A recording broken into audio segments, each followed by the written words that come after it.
Well, tonight we're in Luke 16.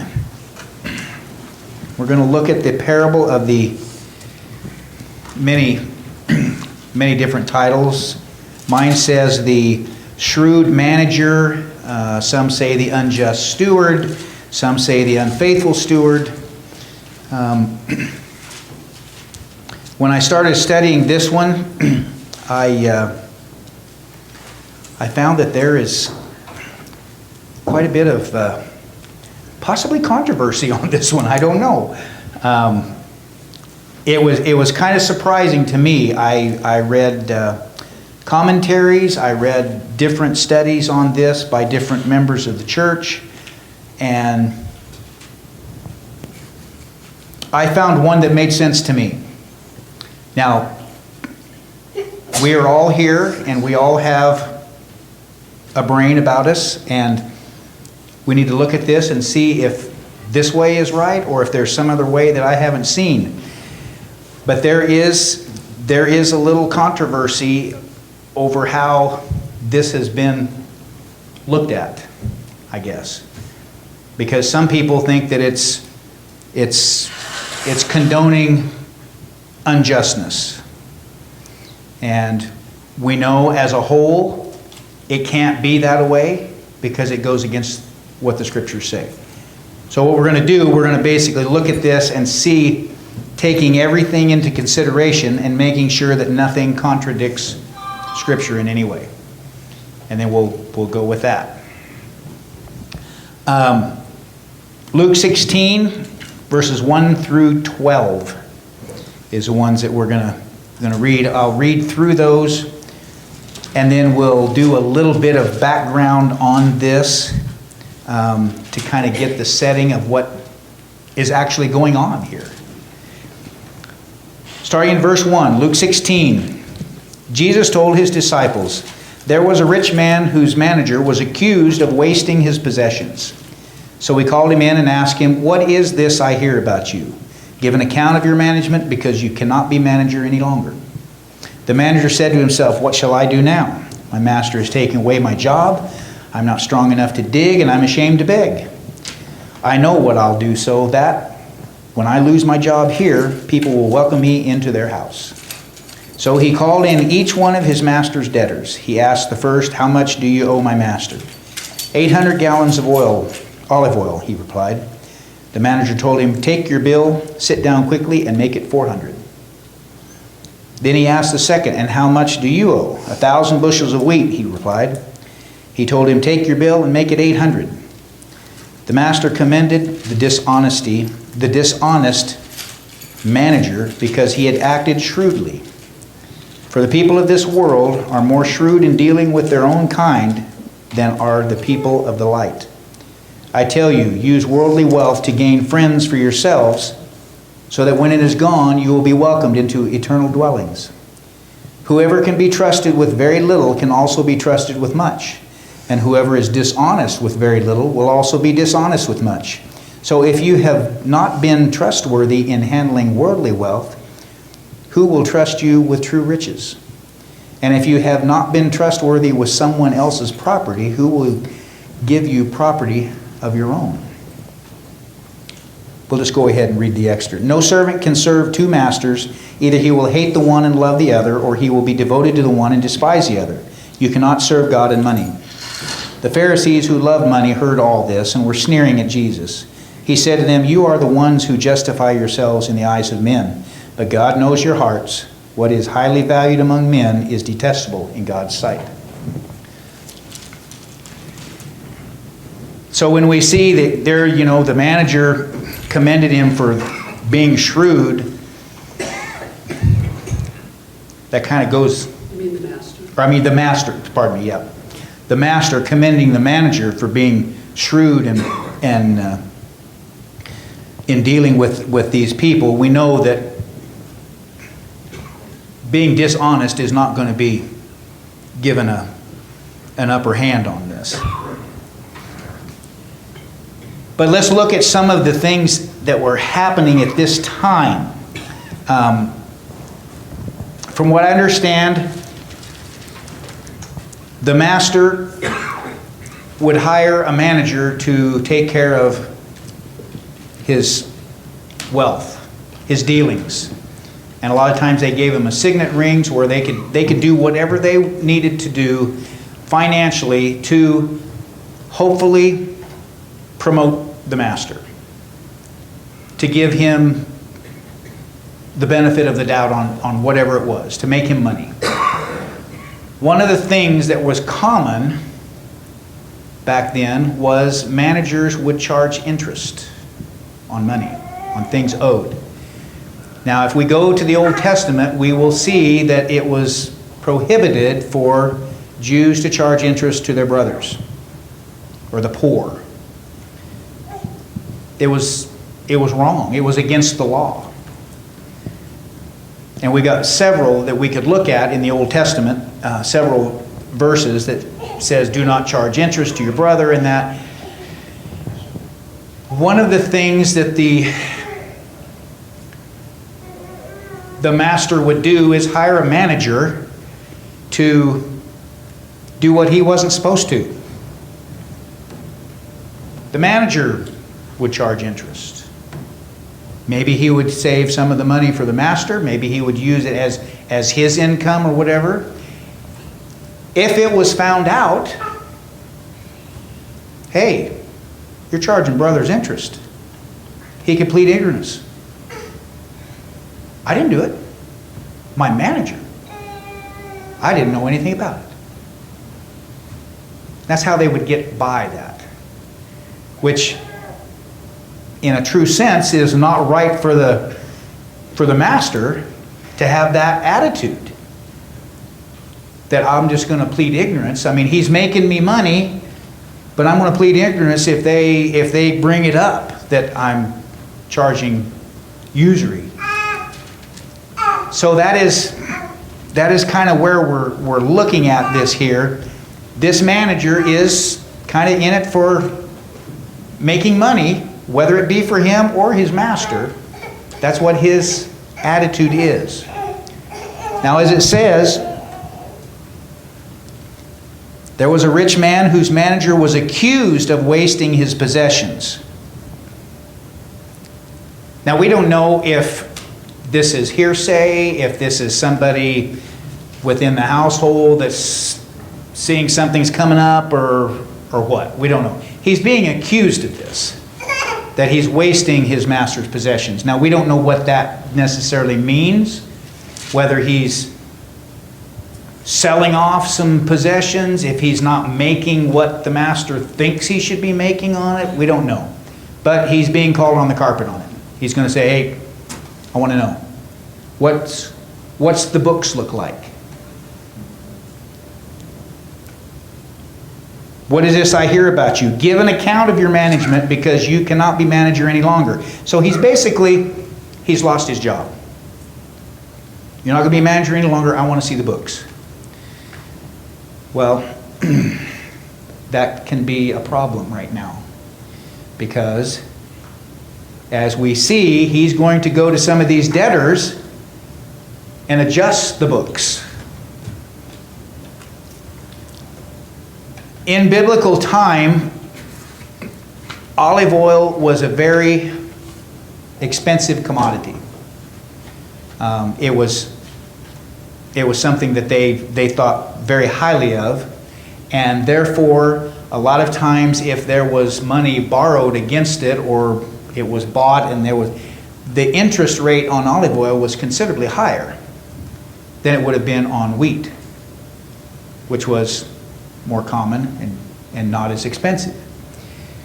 And as we look here, we see that in the scripture where he went to the first debtor that owed oil. Let's see, down in verse 5. So he called in each one of his master's debtor, and he asked the first, how much do you owe my master? 800 gallons of oil. The manager told him, take your bill, sit down, and make it 400. Cut it in half. Well, in that time, that was about what the interest was. But what these managers would do, they would come in and say, okay, now you owe this much. and let's see, you're not going to be able to pay that, so we're going to double that, and this is what you owe. And they would just write down, okay, you owe 800. They wouldn't say you owe 400 plus 400 interest. We don't want to have a paper trail. We just say you owe 800. So what's the manager do? He goes to him and says, hey, you owed how much? 800? Let's cut that in half. Let's take off the interest. Just owe what you originally owed. And he did the same thing on the wheat. That was kind of the standard. If you owed, what was it, 1,000 bushels? 1,000 bushels, he said cut it down to 800. That was about, what, 20%? That was about what the interest rate was then on wheat. So what this manager actually did was put the books back to what they should have been. Now this money, this extra money, I don't know if this was going to the master, if it was going in his pocket, maybe half and half, I don't know. But he knows that he's going to have to figure out some way to make a living after this. Because as he's been accused of not doing right with the master, he's not going to have a good resume from him. So he needs to figure this out. And that's why he goes to these debtors. He's setting the record straight. Now, I don't know if I was in this position. Of course, at my age right now, maybe I would consider this. I don't think I would want to dig ditches at my age if I lost my job. And of course, he's fairly proud, and as he says, he doesn't want to beg. But when you're in a position of this kind of authority, remember, he probably has a ring that he had basically power over all of his master's wealth. So he was sitting pretty good. And now he's not going to be sitting anywhere in any kind of setting that is going to be good. So what is he thinking? If I make good with these debtors to the master, they'll think good of me. I mean, the guy with the oil, he cut it in half. Can you imagine? If you had someone cut your mortgage in half, would you be like pretty glad to maybe help them out a little bit? If they had the power to do that, you'd bend over backwards for them, wouldn't you? That's exactly what this manager is thinking. He's saying, I want to be in good graces with these people. Because if I'm not in good graces with the master right now. If I'm not in good graces with anyone, I'm going to be where I don't want to be. So he goes and cuts these debts.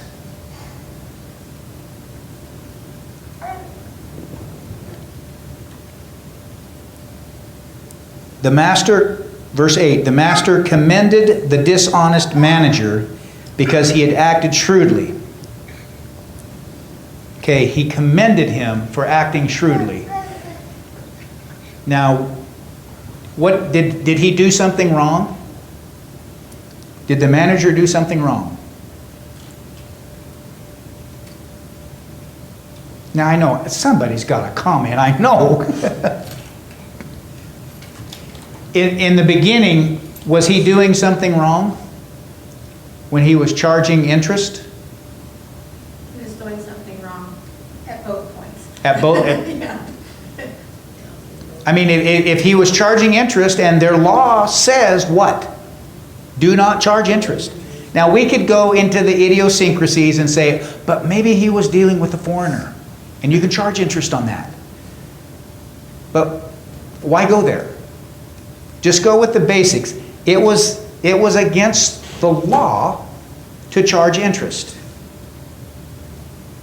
And this manager was. Okay, the manager, being shrewd, he goes in and cuts the interest off. So what's he doing? Is he righting a wrong? He's covering his tracks. He's covering his covering his tracks. He's trying to right a wrong to benefit him.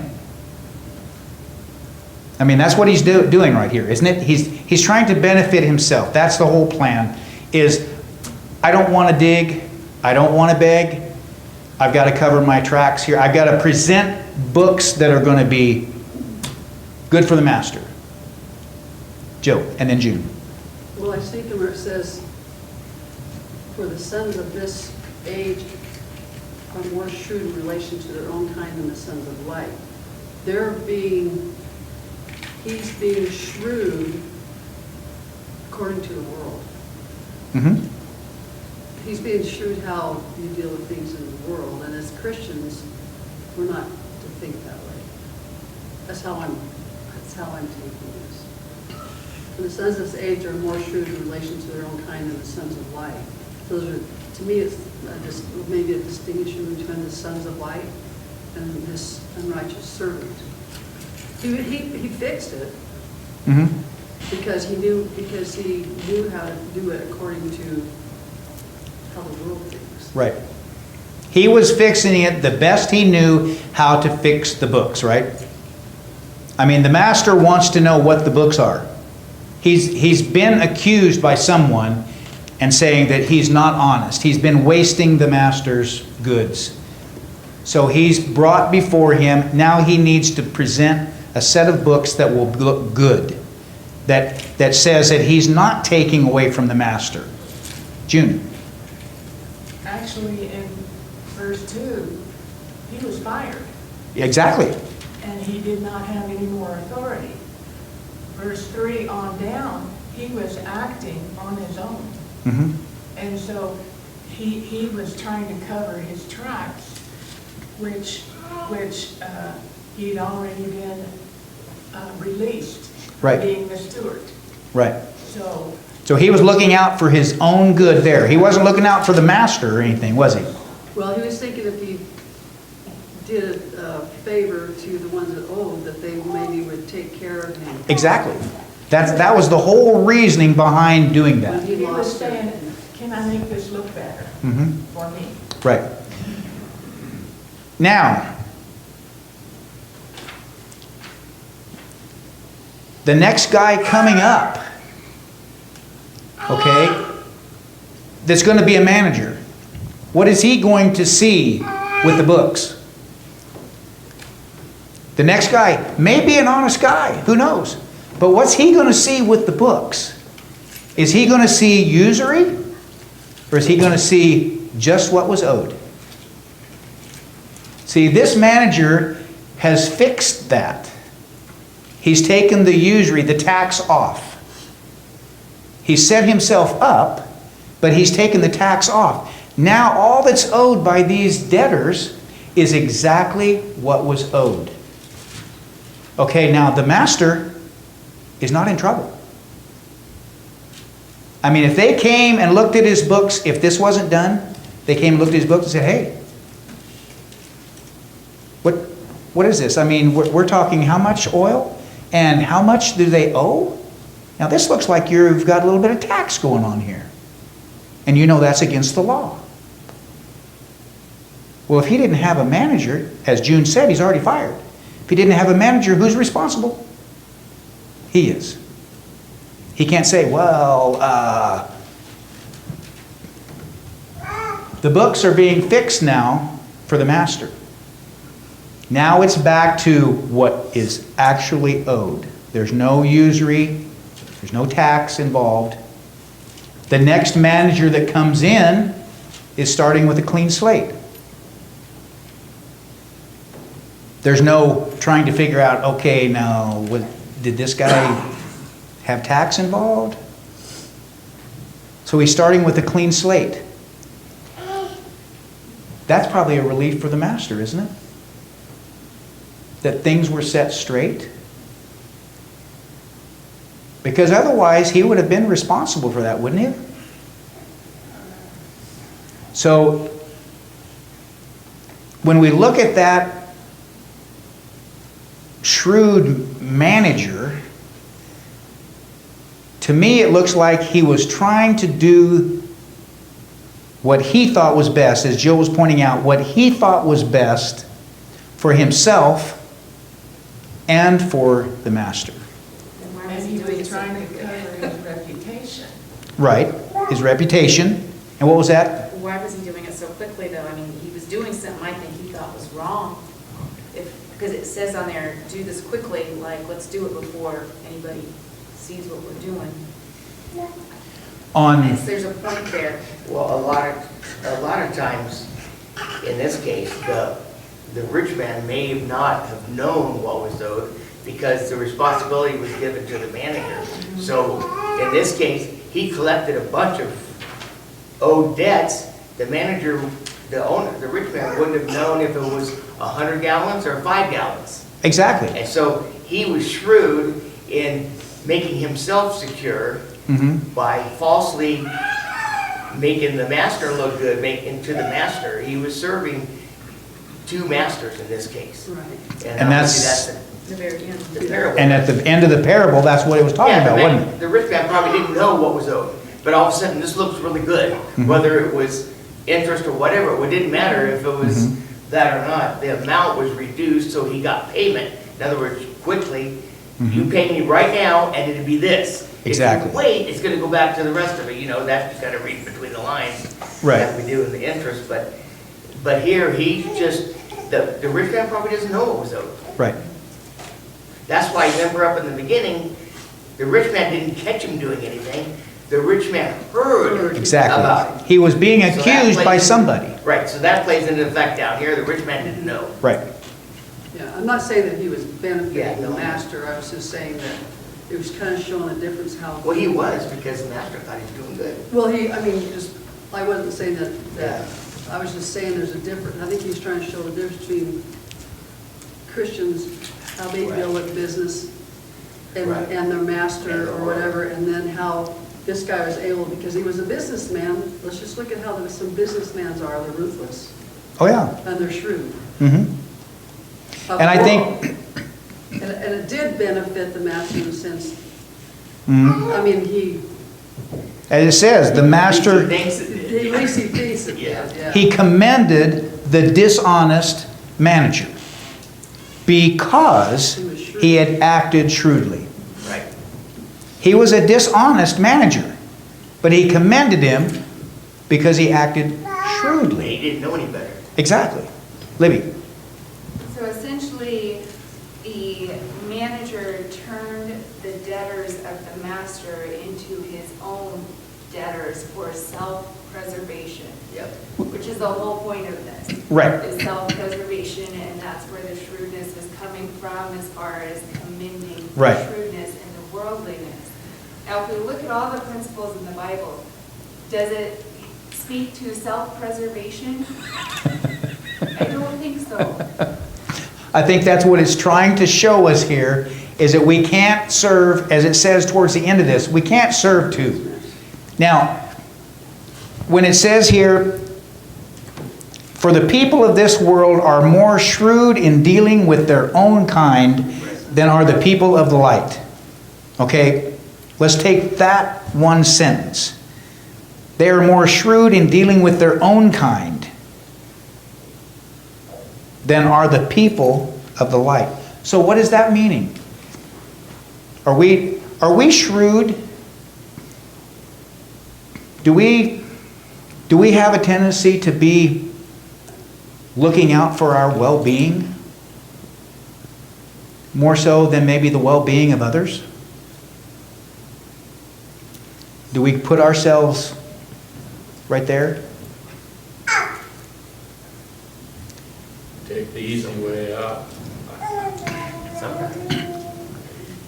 And is that what that's trying to tell us there? In verse 9, I tell you, use worldly wealth to gain friends for yourselves, so that when it is gone, you will be welcome into eternal dwellings. Now, what does that mean? use your worldly wealth to gain friends for yourselves.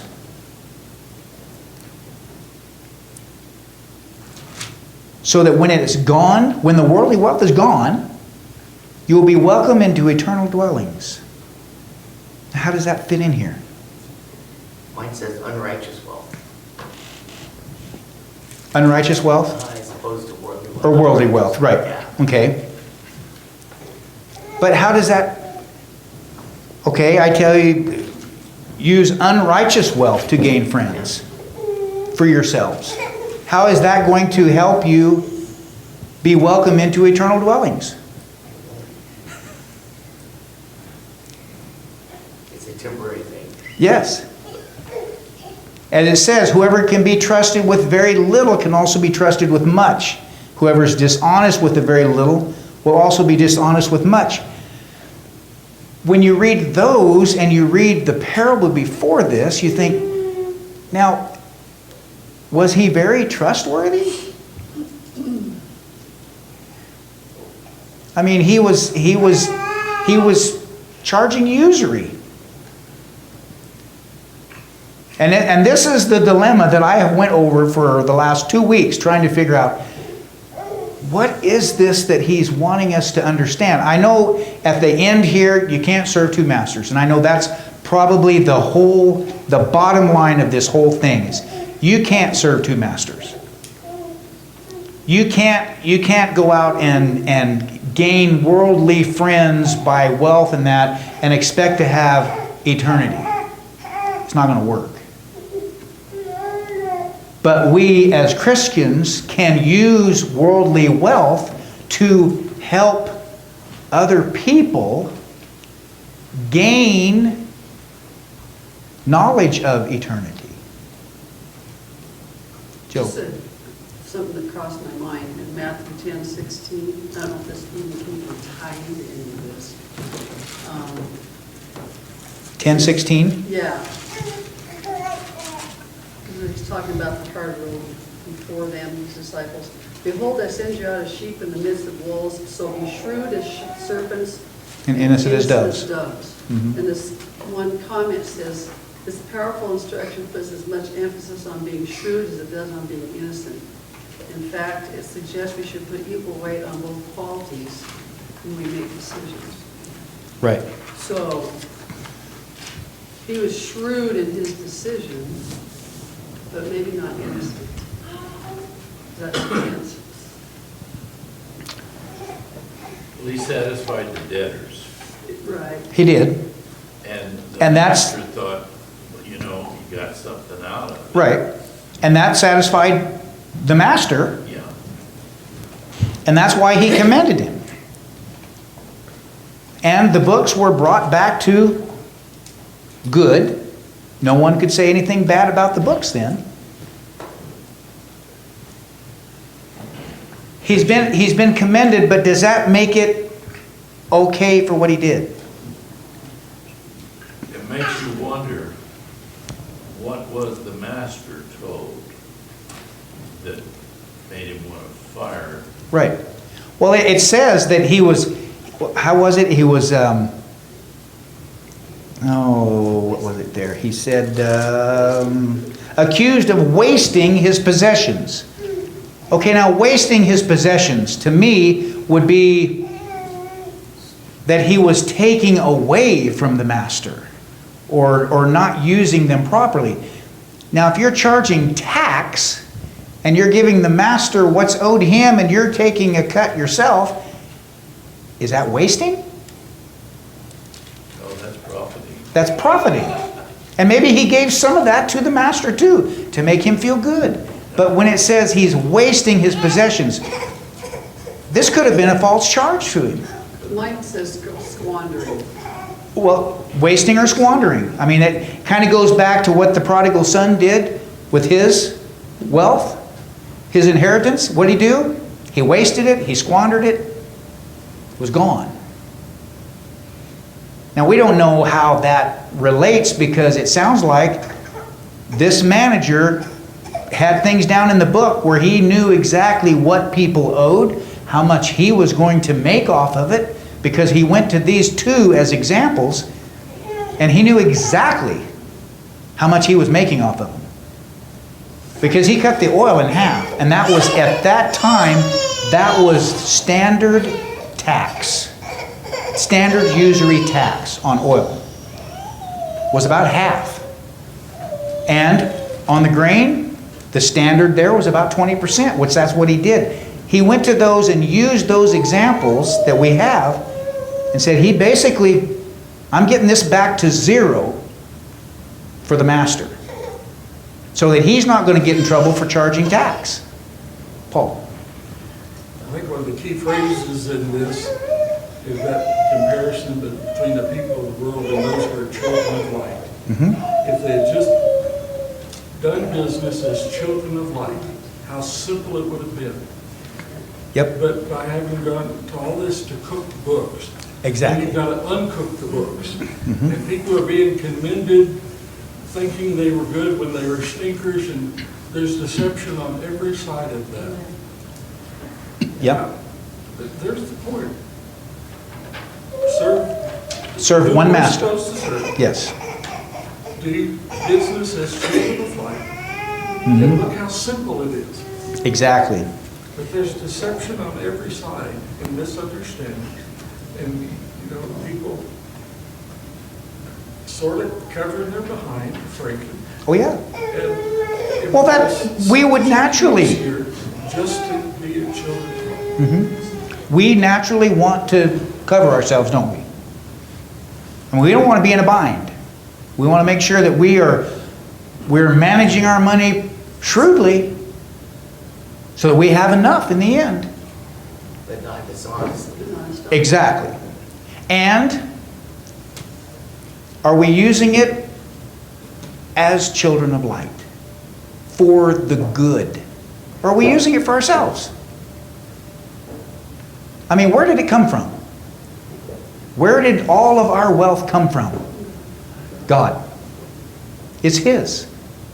We are just managers. How are we managing it? We are just managers of what He has given us. Are we managing it in the right way? As Jill pointed out, being shrewd and innocent, shrewd as a snake, innocent as a dove. He tells us that's the way we should be. Are we managing what He has given us properly so that His kingdom is furthered? Or are we managing it shrewdly to profit ourselves? Frank. For example, what would we do if we went through the grocery checkout stand and they told us, well, this is what your bill came to, but we're going to give you half of that you pay, and the other be discounted? And I mean, would that not be tempting? Though, Yeah. for Christians, Mm-hmm. would be, and would we be doing anything wrong? That's And all because somebody had it in their head that I'm going to ignore that one law about usury. exactly. And you know what? It's mentioned, I was looking on here, it's mentioned 1, 2, 3, 4, 5, 6, 7 times that they use here that specifically says, do not tax your brother. I mean, it's clear. It's not, well, it was, do not tax your brother. Do not tax the poor. And yet, it's like, well, I got a chance to make a little money on this. And, as long as I pay the master what is owed him, I'm going to profit. And I try to apply that to the way I live today. He has blessed me beyond anything that I could ever have imagined. Am I using what He has given me properly? Am I getting that shrewdness of, well, you know, this would be kind of fun to have? Is it profitable for my Christian living? Is it profitable to draw people closer to God? Or is it just something that makes me feel good? Surely God wants me to feel good, right? Pretty easy to justify, isn't it?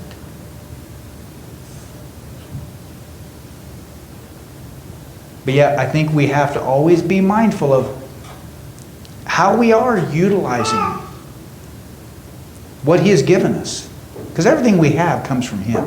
June. He was playing both sides. Exactly. That thus no man can serve two masters. Right. The two people that he was working with, he was actually two-faced. Mm-hmm. Yes. Yep. We don't want to go there, do we? We don't want to be two-faced, do we? And that's why He says there at the end, you know, he says, you know, no servant can serve two masters. So there's no way that that can happen. He's either going to hate one and love the other, or he will be devoted to one and despise the other. And that's why He said you cannot serve both God and money. It doesn't necessarily have to be money. It can be anything else, God and whatever.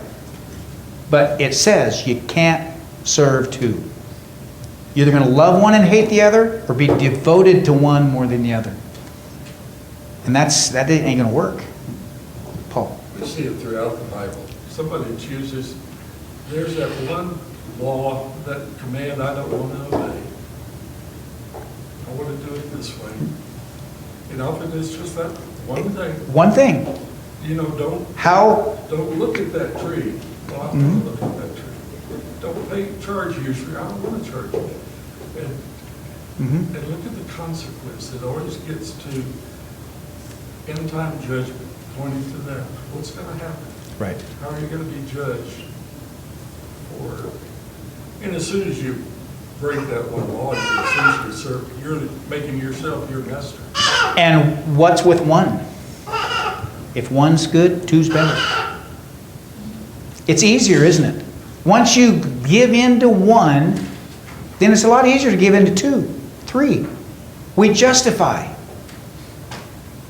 Dan. Well, in here, you see this web that was created.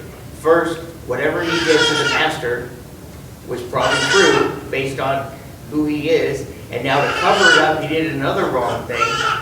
And where does it end? Because it's eventually going to catch up to you. Because someone's going to talk and, you know, like in this case, I say, well, we paid you this. You know, you cut us a slack on whatever. Yep. But, you know, it's like that song Toby Keith has. There's no right way to do the wrong thing. No, right, exactly. Exactly. There is no right way to do the wrong thing. And that's why we have to be always on guard on anything that comes about, because it's so easy to let something come in that we might be a little bit more devoted to, that we might love just a little bit more than God. Sometimes it sneaks up and we don't realize it till it's late. Exactly. Well, We've got to be aware of that. this guy didn't know anything was up, did he? Until the master calls him in and says, hey, someone said something about you. He thought he was fine. He was in high cotton. He thought he had it made. Until June. In verse 15 it says, ye are they that justify yourself in the sight of man, but God knoweth your heart. Yep. For which you are exalted among men, and is an abomination in the sight of God. You can't cheat people. Right. And he was talking to who? The Pharisees there who loved money. They loved it. And we can be the same way. We can love money too. We're not immune to that. They also love being seen and getting lots of it. Exactly. And it's that whole sense. oh, this looks right, we're gonna give all this money. Yep. Looks right, but, Yep. Ananias, yeah. yeah. Well, I have ran over for Roger here. I'm going to give him the last bit here. You can run over, Roger. Hopefully we've kind of got that figured out, but that was a tough one. That was a tough one because so many people can look at that differently and say, wow, he commended him for doing wrong. Well, that goes against the Bible. I think he was commending him for some things, but he was pointing out in the end that basically you can't do this. You can fool man, but you can't fool God. Exactly. And that's what happened. Exactly. So next week, I think it's the rich man and Lazarus.